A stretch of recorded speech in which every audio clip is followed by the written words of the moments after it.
Olá, alunos, tudo bem com vocês? Eu espero que sim. Estamos retomando as nossas aulas agora por videoaulas. É um momento muito delicado no qual a gente está vivenciando, que exige muita disciplina, as medidas preventivas de evitar sair de casa, aglomerações, o contato com outras pessoas, o isolamento, o distanciamento social, ele é muito importante. Então, se cada um fizer a sua parte, mantendo a higienização, todo mundo vai sair dessa rápido, porque é para um bem coletivo, para o bem-estar, para a saúde de todo mundo. Então, eu espero que vocês se atentem, né, às gravações das videoaulas. Tem um lado bom que vocês podem retomar as aulas quando for necessário, vai ficar gravado aí para vocês. E evitem deixar a matéria acumular, ver vídeos depois. Só vou deixar para ver quando já estiver na hora de dormir, vocês vão ficar com a mente cansada e não vão ter um bom aproveitamento do conteúdo. Então, espero que vocês acompanhem. Eu preparei essa aula com muito carinho, através de slides no PowerPoint. Tá seguindo o conteúdo do livro de vocês, não tem problema se vocês não quiserem acompanhar, não tiver como pegar o livro aí, mas é importante que vocês se atentem, tentem e tenham disciplina, tá bom? Então a gente vai começar a retomada onde a gente parou nas aulas presenciais na nossa escola, que é o Reino Monera, página 58. Vamos lá? Bom, então o Reino Monera compreende os seres microscópicos, ou seja, aqueles seres que a gente só consegue ver no aparelho, no próprio microscópio. A olho nu, não tem como. E eles são unicelulares, procariontes. Unicelulares porque só tem uma única célula. Procariontes porque eles não têm envoltório nuclear, ou seja, eles não têm um núcleo verdadeiro. Vou mostrar aqui para vocês. Essa é uma imagem de uma bactéria, no qual em azul está o DNA da bactéria. E esse DNA está soltinho no citoplasma, ele está disperso. Não existe um envoltório nuclear nele. Então, por isso eles são chamados de procariontes. Aqui, ó. São chamados de procariontes. E quem faz parte desse reino? As cianobactérias e as bactérias. As cianobactérias são as algas azuis, que fazem fotossíntese. A gente vai falar já sobre elas. E as bactérias de um modo geral, existem muitos tipos, aquelas que causam doenças e aquelas que são boas. Então, qual é a importância das bactérias? Importância para os organismos, ou seja, existem bactérias dentro dos nossos organismos, dentro do estômago, por exemplo, que auxiliam na digestão. Então, são bactérias boas. Bactérias que auxiliam na biotecnologia, na produção de medicamentos. Bactérias que têm a sua importância no meio ambiente, atuando como decompositores. Então, eu já mostrei para vocês. Agora, essa estrutura, cada bactéria tem o seu formato variável. Então, essa aí é uma célula de uma bactéria procariótica que eu acabei de falar. Estão algumas estruturas, mas vocês não precisam se preocupar tanto, que vocês vão ver com mais detalhes lá na frente, principalmente no 8º ano. Então, a gente tem aí o citoplasma com a setinha, onde o material genético ele está solto. Cápsula, que vai envolver o conteúdo da bactéria, a parede celular, que confere resistência, possui estruturas organela como o ribossomo, o DNA, como eu falei, que é um material genético. Inclusive, algumas bactérias possuem RNA, mas não fiquem preocupados com isso agora, não. É a membrana plasmática, que funciona como uma camada, digamos que uma porta de entrada e saída para certas substâncias. Eu cheguei a falar isso na aula passada, quando eu falei sobre organismos, né, sobre seres vivos. Falei de células eucarióticas, como eram as características das células eucarióticas. Eu dei até o exemplo da sala de aula, né, que no quarto fechado, na parede da sala, seria a membrana plasmática, onde eu controlo quem entra e quem sai. Lembram disso? Então, o aluno que eu deixo entrar, eu só permito aquele aluno do 7º ano. Aluno de outro ano, não. Tá bom? Então, as bactérias estão classificadas de acordo com o seu formato. Formas de cocos, bacilos, vibriões, espirilos. Cocos tem aquele formato redondinho, bacilos, forma de bastonete, espirilos, formato de cobrinha, de vírgula. Características das bactérias, elas habitam os mais diferentes ambientes possíveis. Ambientes inóspitos. O que são ambientes inóspitos? Ambientes que é muito difícil haver vida. justamente por conta dos seus fatores, temperatura, por exemplo. É muito difícil, por exemplo, ambientes muito extremos, tanto muito quente quanto muito frio, a gente ver vida, até tem, mas, por exemplo, bactérias, existem bactérias que toleram altas temperaturas, como exemplo aí eu coloquei a imagem de um vulcão entrando em erupção, né? É muito quente. E de geleiras, bactérias que sobrevivem a temperaturas baixíssimas. E uma outra figura aí que existem bactérias que sobrevivem também às profundezas dos oceanos.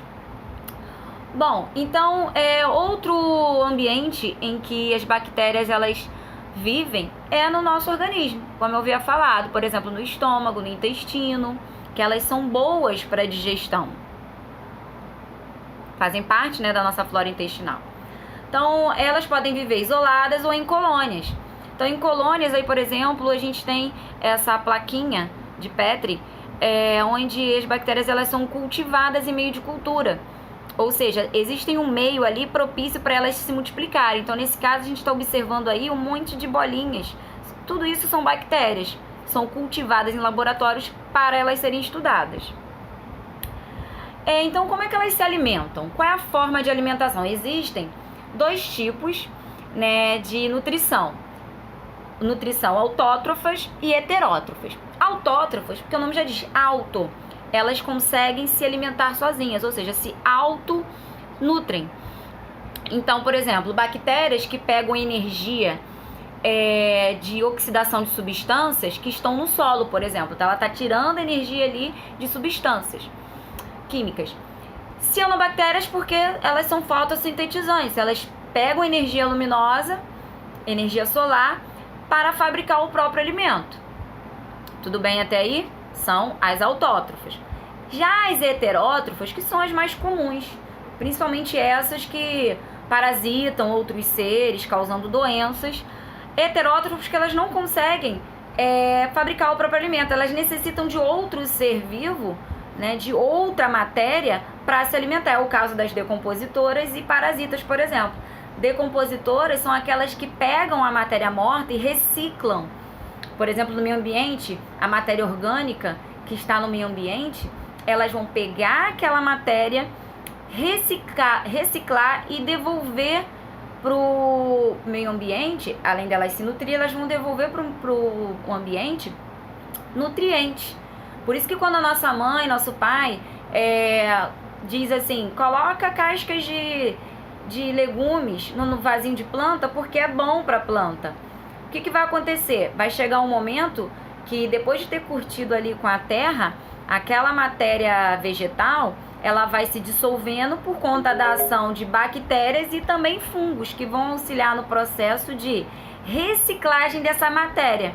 Ela vai devolver nutrientes para o solo, por isso que o solo ele vai ficar mais nutrido e vai ser bom para o crescimento da planta. Mas quem fez esse trabalho aí de transformar em nutrientes de novo?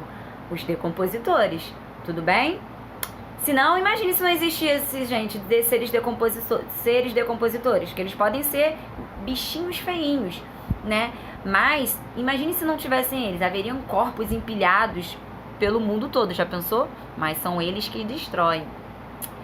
Bom, parasitas porque vive no interior de muitos seres vivos parasitando, ou seja, tirando todo o nutriente possível. É o caso de muitas bactérias que causam doenças. Tá? Então, elas se alojam lá no hospedeiro, causando diversas doenças. Então, associações com animais e associações com leguminosas. Então, por exemplo, aí são nódulos de bactérias em raízes de leguminosas.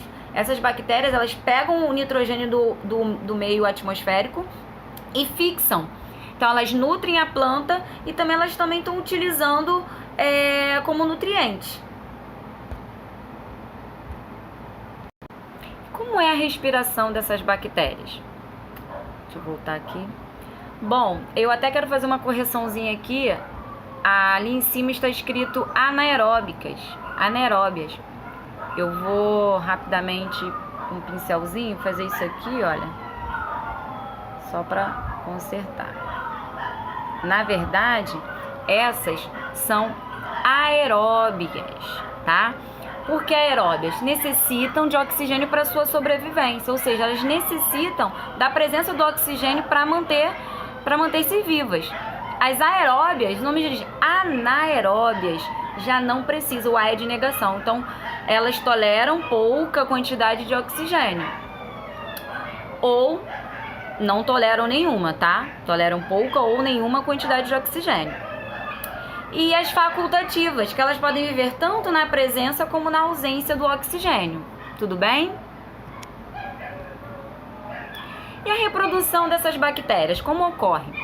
Bom, então, a reprodução assexuada, ou seja, não tem a união dos sexos. Através de uma única célula bacteriana, ela consegue se dividir em 2, em 4 e por aí vai. Tá? Então, ela é chamada também de bipartição ou cisparidade. Qual é a sua importância econômica?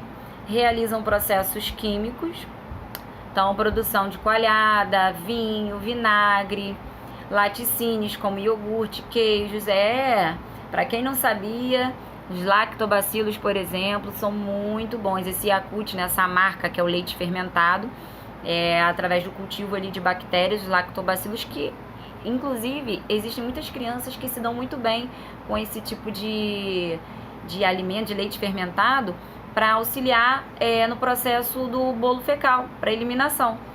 Crianças que têm prisão de ventre, é muito bom, dizem que funciona bastante, porque as bactérias, eu falei para vocês, elas ajudam nesse processo de digestão.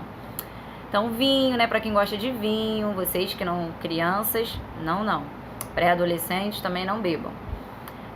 Então, queijos e iogurtes, agora você já sabe. Se por acaso alguém não sabia, agora está sabendo.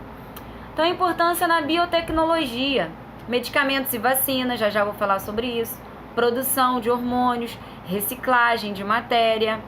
Então, para vocês verem, pra gente que sempre, quem teve a ideia que a bactéria ela só é ruim, estão enganados. Ela é muito melhor também do que a gente imaginava, né?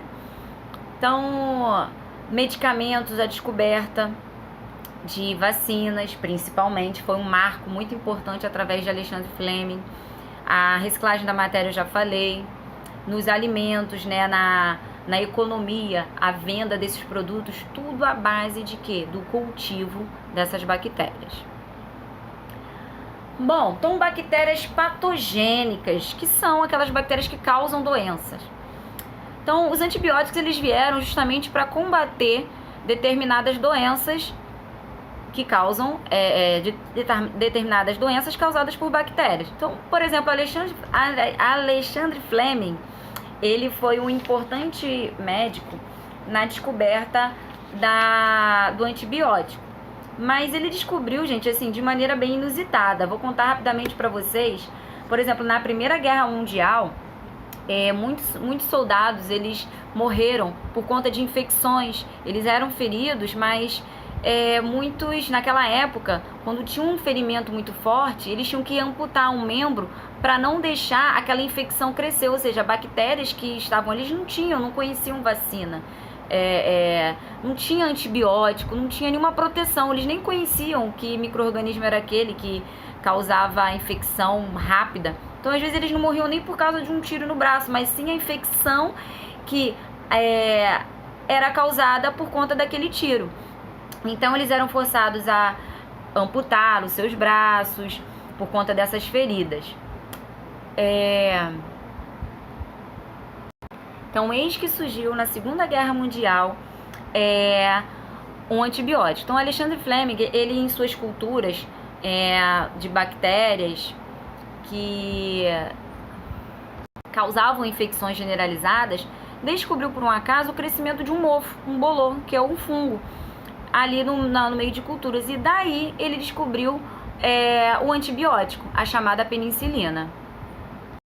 Então imagine, milhões de soldados eram salvos por conta desse antibiótico que foi descoberto. Foi um marco muito grande. Porque imagine, no meio daquelas trincheiras que não tinha condições sanitárias nenhuma, condições precárias que favoreciam muito essas infecções, e utilizar esses antibióticos. Hoje a gente pode desfrutar de muitos medicamentos que no passado as pessoas penavam para tratar.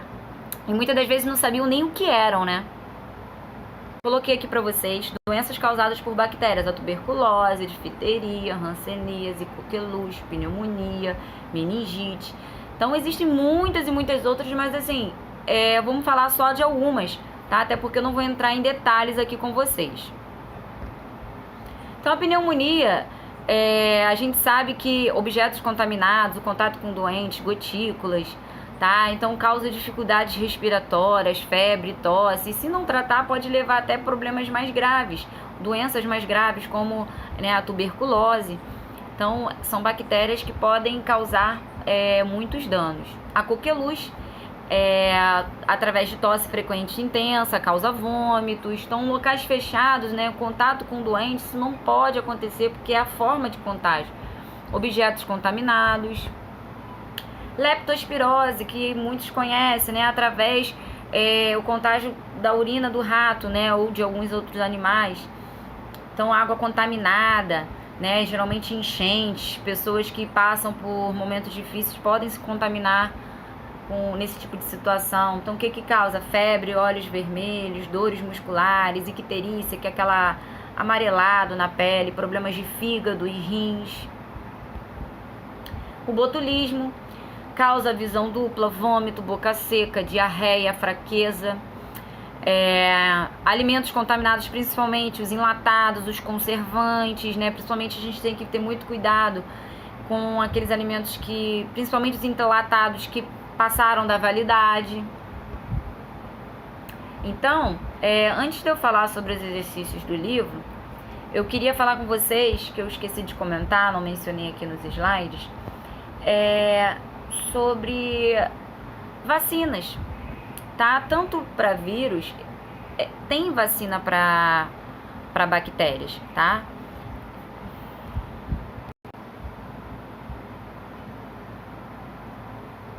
Bom, então a vacina, ela induz uma resposta imunológica. Quando a gente toma vacina, o nosso corpo ele é induzido a produzir anticorpos específicos para aquela doença, por exemplo. Porque quando a gente for adquirir, de repente, por exemplo, se uma bactéria quiser infectar o nosso corpo, nosso organismo ele já vai estar imunizado, já vai estar protegido. Então, por isso que a vacina é importante. Se atentem às vacinas que vocês precisem tomar, se elas estão atualizadas. É muito importante para a nossa saúde.